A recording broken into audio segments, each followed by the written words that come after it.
আসসালামু আলাইকুম ভাইয়া আপু দাদা দিদি ভাই কেমন আছেন? আলহামদুলিল্লাহ ভালো আছেন।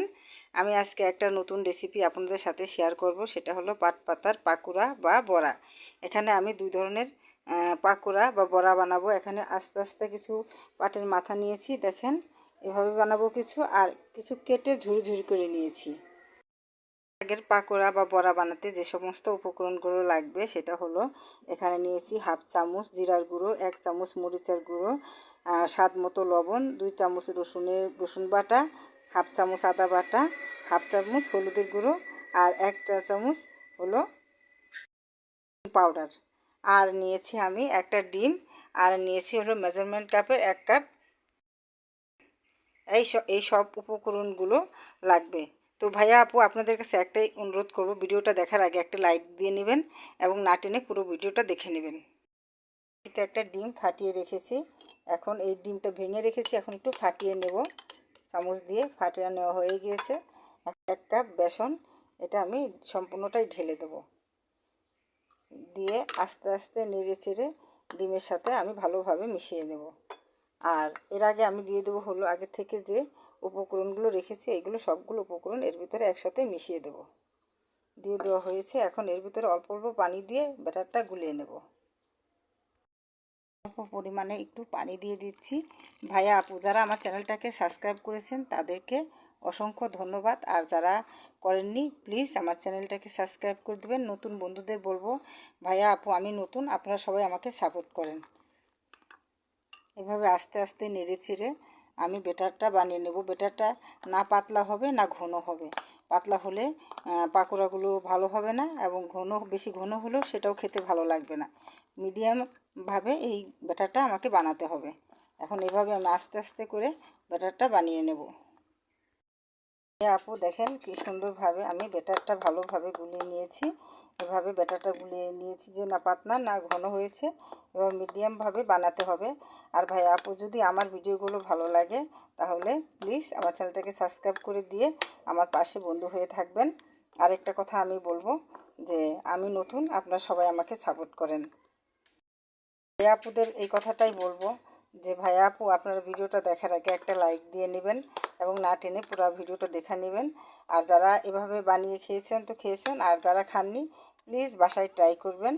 এভাবে পাট শাকের পাকুড়া বা বড়া বানাইলে অনেক ভালো লাগে খেতে। আমার কাছে তো ভালোই লাগে। আপনাদের যারা খাননি তারা এবার বাসায় বানিয়ে খাবেন, দেখবেন অনেক ভালো লাগে।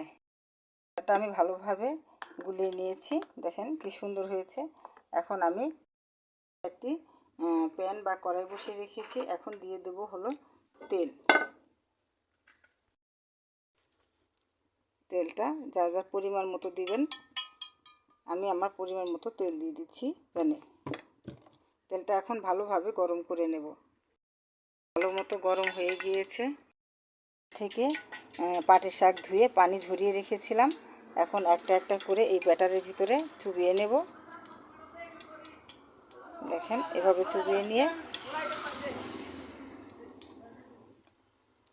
আমি এক তেলের ভিতরে দিয়ে দেব, দিয়ে ভেজে নেব। দিয়ে দিয়েছি, এখন আমি একটা একটা করে উল্টিয়ে দেব। দেখেন ভাইয়া আপু ফুলে কি সুন্দর হয়েছে। এভাবে পাট পাতার পাকোড়া বানালে বা বড়া বানালে অনেক ভালো লাগে। যারা খাননি তারা বাসায় এভাবে ট্রাই করবেন। আমি সবগুলো পাটের শাক বা পাতা দিয়ে লম্বা করে পাকোড়া বা বড়া বানিয়ে নিয়েছি।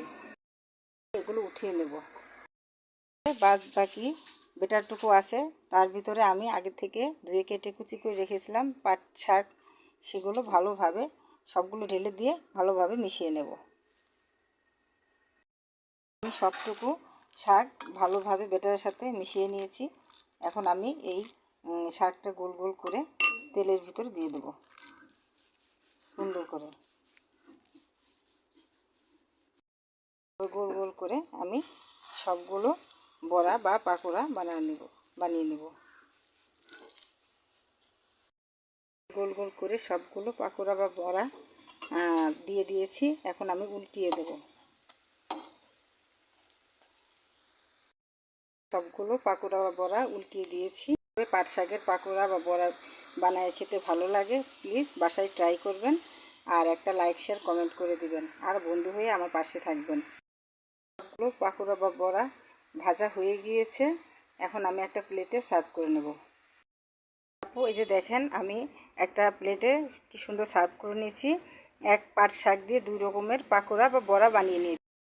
পাট শাকের বড়া বা পাকোড়া যারা না খেয়েছেন বাসায় অবশ্যই বানিয়ে খাবেন, দেখবেন এত সুস্বাদু, এত মজাদার, না খেলে বুঝতেই পারবেন না যে এত মজা লাগে এই পাট শাকের পাকোড়া বা বড়া। আর আমার ভিডিওগুলো আপনাদের কাছে ভালো লাগে তাহলে আমার চ্যানেলটাকে সাবস্ক্রাইব করে দিবেন।